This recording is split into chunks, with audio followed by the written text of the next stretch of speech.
ഗർഭിണികളിൽ മിക്കവരും നേരിടുന്ന പ്രശ്നങ്ങളിലൊന്നാണ് vaginal പെയിനും stomach പെയിനും. ഇത് സാധാരണയാണോ? എന്തൊക്കെ കാരണങ്ങൾ കൊണ്ടാണ് പ്രഗ്നൻസി സമയത്ത് വജൈനൽ പെയിനും സ്റ്റൊമക് പെയിനും ഒക്കെ, പ്രത്യേകിച്ച് കുഞ്ഞനങ്ങുന്ന സമയത്തൊക്കെ ചിലർക്ക് കൂടുതലായിട്ട് വേദന അനുഭവപ്പെടാറുണ്ട്? ഇതിന്റെ കാരണങ്ങൾ എന്തൊക്കെയാണ്? ഇത് നോർമൽ ആണോ? എപ്പോഴാണ് നമ്മളൊരു ഡോക്ടറെ കാണിക്കേണ്ടത് എന്നതിനെ കുറിച്ചൊക്കെ നോക്കാം ഇന്നത്തെ വീഡിയോയിൽ. ഞാൻ ഡോക്ടർ റിസ. എന്റെ ചാനൽ ആദ്യമായിട്ട് കാണുന്നവരാണെങ്കിൽ സബ്സ്ക്രൈബ് ചെയ്യാൻ മറക്കരുത്. അപ്പോൾ നമുക്ക് വീഡിയോയിലേക്ക് കടക്കാം.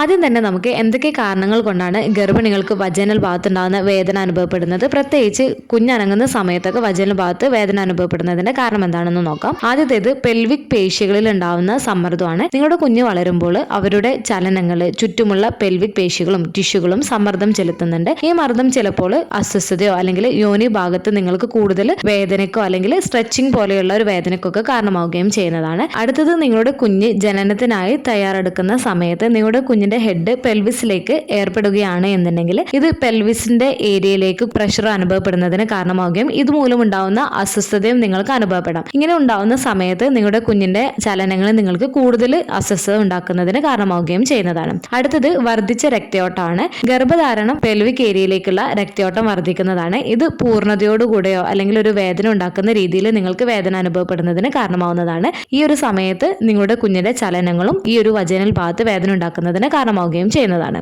അടുത്ത റീസൺ എന്ന് പറയുന്നത് റൗണ്ട് ലിഗമെന്റ് പെയിൻ ആണ്. റൗണ്ട് ലിഗമെന്റ് അസ്ഥിബന്ധങ്ങളെ ഗർഭാശയത്തെയും പിന്തുണക്കുകയും ഗർഭകാലത്ത് ഗർഭപാത്രം വികസിക്കുമ്പോൾ ഇത് സ്ട്രെച്ച് ആവുകയും ചെയ്യുന്നുണ്ട്. കുഞ്ഞ് നീങ്ങുമ്പോൾ ഇത് ലിഗമെന്റിനെ വലിച്ചു നീട്ടാൻ ഇടയാക്കുകയും ഇത് അസ്വസ്ഥതയോ അല്ലെങ്കിൽ നിങ്ങൾക്ക് വേദന പോലുള്ള അല്ലെങ്കിൽ ഒരു ഷാർപ്പായിട്ടുള്ള വേദനയിലേക്ക് നയിക്കുകയും ചെയ്യുന്നതാണ്. അടുത്തത് നിങ്ങളുടെ കുഞ്ഞിന്റെ സ്ഥാനമാണ്. കുഞ്ഞിന്റെ തലയോ അല്ലെങ്കിൽ മറ്റു ശരീരഭാഗങ്ങളോ പെൽവിസ് ഏരിയയിലേക്ക് അമർത്തുകയാണ് എന്നുണ്ടെങ്കിൽ അത് സമ്മർദ്ദമോ അസ്വസ്ഥതയോ ഉണ്ടാക്കുന്നതാണ്. അതിനാൽ കുഞ്ഞിന്റെ ചലനങ്ങളും ഈ ഒരു വേദനയ്ക്ക് കാരണമാവുകയും ചെയ്യുന്നതാണ്, കുഞ്ഞിന്റെ പൊസിഷൻ അനുസരിച്ചിട്ട്. അതുപോലെ സെർവിക്സിൽ ഉണ്ടാവുന്ന മാറ്റങ്ങളാണ്. ഗർഭാവസ്ഥയിൽ സെർവിക്സ് മാറ്റങ്ങൾക്ക് വിധേയമാകുന്നുണ്ട്. പ്രത്യേകിച്ച് പ്രസവത്തിന് തയ്യാറാവുമ്പോൾ അത് സോഫ്റ്റ് ആവാനും വികസിക്കാനും തുടങ്ങുന്നുണ്ട്. ഈ മാറ്റങ്ങൾ ചിലപ്പോൾ നേരിയ വേദനയോ അസ്വസ്ഥതയോ ഉണ്ടാക്കുന്നതാണ്. ഈ ഒരു സമയത്ത് നിങ്ങളുടെ കുഞ്ഞിന്റെ ചലനങ്ങൾ കൂടുതൽ വേദനയ്ക്ക് ഇടയാക്കുകയും ചെയ്യുന്നതാണ്. ഈ പറഞ്ഞ റീസൺ കൊണ്ടൊക്കെയാണ് പ്രധാനമായിട്ടും കുഞ്ഞനങ്ങുന്ന സമയത്ത് ഗർഭിണികൾക്ക് കൂടുതൽ വജൈനൽ ഭാഗത്ത് വേദനയും അസ്വസ്ഥതയും ഉണ്ടാക്കുന്നതിന്റെ പ്രധാന കാരണങ്ങൾ. എല്ലാ ഗർഭിണികൾക്കും കുഞ്ഞനങ്ങുന്ന സമയത്ത് വജൈനൽ ഭാഗത്ത് വേദന ഉണ്ടാക്കണമെന്നില്ല. ചില ഗർഭിണികൾക്ക് ഇത് കൂടുതലായിട്ട് അനുഭവപ്പെടുന്നതിന് കാരണമാവുകയും ചെയ്യുന്നതാണ്. പ്രത്യേകിച്ച് ഗർഭകാലത്തിന്റെ അവസാനത്തോടൊക്കെ അടുക്കുന്ന സമയത്താണ് മിക്ക ഗർഭിണികൾക്കും വജൈനൽ ഭാഗത്ത് വേദന ഉണ്ടാക്കാറുള്ളത്. ഇനി എന്തൊക്കെ കാരണങ്ങൾ കൊണ്ടാണ് ഗർഭിണികൾക്ക് കുഞ്ഞനങ്ങുന്ന സമയത്ത് വയറിൽ വേദന അനുഭവപ്പെടുന്നത് എന്നതിനെ കുറിച്ച് നോക്കാം. ആദ്യത്തേത് കുഞ്ഞിന്റെ ചലനമാണ്. നിങ്ങളുടെ കുഞ്ഞിന്റെ ചലന സമയത്ത് നിങ്ങൾക്ക് വയറുവേദന അനുഭവപ്പെടുന്നതിന്റെ ഏറ്റവും പ്രധാന കാരണം നിങ്ങളുടെ കുഞ്ഞിന്റെ ചലനം തന്നെയാണ്. കുഞ്ഞ് വളരുകയും കൂടുതൽ ആക്റ്റീവ് ആവുകയും ചെയ്യുമ്പോൾ അവരുടെ ചവിട്ടലുകളും ഉരുളലുകളും അതുപോലെ തന്നെ അവരുടെ വലിച്ചു നീട്ടലുകളും എന്നിവ ചുറ്റുമുള്ള അവയവങ്ങളിലും ടിഷ്യൂകളിലും സമ്മർദ്ദം ചെലുത്തുന്നുണ്ട്. ഇത് അസ്വസ്ഥതയോ അല്ലെങ്കിൽ നേരിയ വേദന അനുഭവപ്പെടുന്നതിന് കാരണമാവുകയും ചെയ്യുന്നതാണ്. അടുത്തത് ഗർഭാശയ വളർച്ചയാണ്. വളരുന്ന കുഞ്ഞിനെ ഉൾക്കൊള്ളാനായിട്ട് ഗർഭപാത്രം വികസിക്കുന്നുണ്ട്. ഗർഭപാത്രം സ്ട്രെച്ച് ആവുകയും വയറിലെ അറയിൽ സമ്മർദ്ദം ചെലുത്തുകയും ചെയ്യുന്നതിനാൽ പ്രത്യേകിച്ച് ചലന സമയത്ത് ഇത് അസ്വസ്ഥതയും വേദനയ്ക്കും കാരണമാവുകയും ചെയ്യുന്നതാണ്. ഇത് റൗണ്ട് ലിഗമെന്റ് പെയിൻ ആണ്. റൗണ്ട് ലിഗമെന്റ് അസ്ഥിബന്ധങ്ങളെ ഗർഭാശയത്തെയും പിന്തുണക്കുകയും അതിന്റെ വളർച്ചയെ ഉൾക്കൊള്ളുന്നതിനായിട്ട് വലിച്ചു നീട്ടുകയും ചെയ്യുന്നുണ്ട്. കുഞ്ഞ് നീങ്ങുമ്പോൾ ഈ ലിഗമെന്റുകൾ വലിച്ചു നീട്ടുകയോ അല്ലെങ്കിൽ ഈ ഒരു ലിഗമെന്റിൽ കൂടുതൽ ബുദ്ധിമുട്ടുണ്ടാക്കുകയോ ചെയ്യുന്നതാണ്. ഇത് നിങ്ങൾക്ക് മൂർച്ചയേറിയിട്ടുള്ള വേദന പോലെയുള്ള കുത്തല് പോലെയുള്ള വേദനക്കൊക്കെ കാരണമാവുകയും ചെയ്യുന്നതാണ്. അടുത്തത് കുഞ്ഞിന്റെ സ്ഥാനമാണ്. ഗർഭാശയത്തിൽ കുഞ്ഞ് കിടക്കുന്നതിന്റെ സ്ഥാനം നിങ്ങളുടെ വയറുവേദനയ്ക്ക് കാരണമായേക്കാം. ഉദാഹരണത്തിന് കുഞ്ഞ് പാദങ്ങളോ അല്ലെങ്കിൽ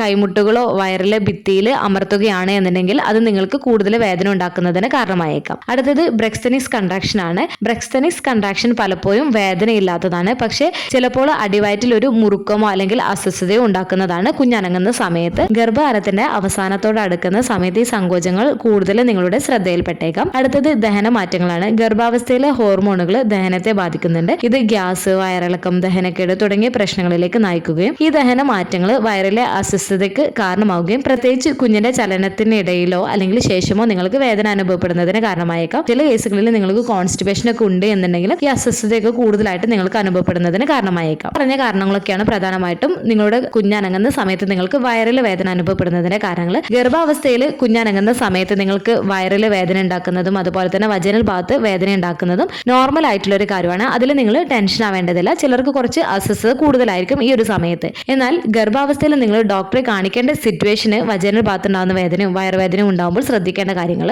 നിങ്ങൾക്ക് നിങ്ങളുടെ കുഞ്ഞനങ്ങുന്ന സമയത്ത് കഠിനമായിട്ടുള്ള വേദനയോ അല്ലെങ്കിൽ സ്ഥിരമായ ഒരു വേദന അനുഭവപ്പെടുന്നുണ്ട് എന്നുണ്ടെങ്കിൽ തീർച്ചയായിട്ടും നിങ്ങൾ ഡോക്ടറെ കാണിക്കേണ്ടതാണ്. വജൈനൽ ഭാഗത്ത് നിങ്ങൾക്ക് ശക്തമായിട്ടുള്ള വേദന അനുഭവപ്പെടുന്നുണ്ട്, അതുപോലെ തന്നെ വയറിൽ നിങ്ങൾക്ക് നല്ല വേദന അനുഭവപ്പെടുന്നുണ്ട് എന്നുണ്ടെങ്കിലും നിങ്ങൾ ഡോക്ടറെ ഒന്ന് കണ്ട് പ്രശ്നമൊന്നുമില്ല എന്നുള്ളത് ഉറപ്പുവരുത്തേണ്ടത് അത്യാവശ്യമായിട്ടുള്ള ഒരു കാര്യമാണ്. അതുപോലെ ബ്ലീഡിംഗ് ആണ്, യോനി ഭാഗത്ത് നിന്നുണ്ടാവുന്ന ബ്ലീഡിംഗ് നിങ്ങൾ ശ്രദ്ധയിൽപ്പെടുകയാണ് എന്നുണ്ടെങ്കിൽ, അത് ചെറിയ രീതിയിലാണ് എന്നുണ്ടെങ്കിലും ഹെവി ആയിട്ടാണ് എന്നുണ്ടെങ്കിലും നിങ്ങൾ ഡോക്ടറെ കാണിക്കേണ്ടത് അത്യാവശ്യമായിട്ടുള്ള ഒരു കാര്യമാണ്. അടുത്തത് വജൈനൽ ഡിസ്ചാർജിലെ മാറ്റങ്ങളാണ്. വജൈനൽ ഡിസ്ചാർജിൽ കാര്യമായിട്ടുള്ള മാറ്റങ്ങൾ നിങ്ങളുടെ ശ്രദ്ധയിൽപ്പെടുകയാണ് എന്നുണ്ടെങ്കിൽ തീർച്ചയായിട്ടും ഡോക്ടറെ കാണിക്കാൻ വേണ്ടിയിട്ട് ശ്രദ്ധിക്കുക. അതുപോലെ തന്നെ കളർ ചേഞ്ചസ് ഉണ്ട് എന്നുണ്ടെങ്കിൽ, ഇച്ചിങ്, ബാഡ് ആയിട്ടുള്ള സ്മെല്ലൊക്കെ ഉണ്ട് എന്നുണ്ടെങ്കിലും, നിങ്ങൾക്ക് കൂടുതലായിട്ട് ഡിസ്ചാർജ് ഇതുപോലെ ലീക്കിങ് പോലെയൊക്കെ കാണുന്നുണ്ട് എന്നുണ്ടെങ്കിലും തീർച്ചയായിട്ടും നിങ്ങൾ ഡോക്ടറെ കാണിക്കാൻ വേണ്ടിയിട്ട് ശ്രദ്ധിക്കേണ്ടതാണ്. അടുത്തത് നിങ്ങളുടെ കുഞ്ഞിന്റെ ചലനത്തിലുള്ള വ്യത്യാസമാണ്. സാധാരണയേക്കാൾ കൂടുതലായിട്ട് നിങ്ങൾക്ക് ഒരു അസാധാരണമായിട്ട് നിങ്ങൾക്ക് തോന്നുന്നുണ്ട് എന്നുണ്ടെങ്കിലും, കുഞ്ഞിന്റെ ചലനം നല്ല പോലെ തന്നെ കുറവായിട്ട് തോന്നുന്നുണ്ട് എന്നുണ്ടെങ്കിലും നിങ്ങൾ ഡോക്ടറെ കാണിക്കാൻ വേണ്ടിയിട്ട് ശ്രദ്ധിക്കേണ്ടതാണ്. അതുപോലെ ഒന്നുകൂടെ പറയാം, നിങ്ങൾക്ക് കുഞ്ഞനങ്ങുന്ന സമയത്ത് വജൈനൽ ഭാഗത്ത് നല്ല ശക്തമായിട്ടുള്ള വേദനയുണ്ട് അല്ലെങ്കിൽ നല്ല വയറുവേദനയൊക്കെ ഉണ്ട് എന്നുണ്ടെങ്കിൽ തീർച്ചയായിട്ടും നിങ്ങൾ ഡോക്ടറെ കാണിക്കാൻ വേണ്ടിയിട്ട് ശ്രദ്ധിക്കുക.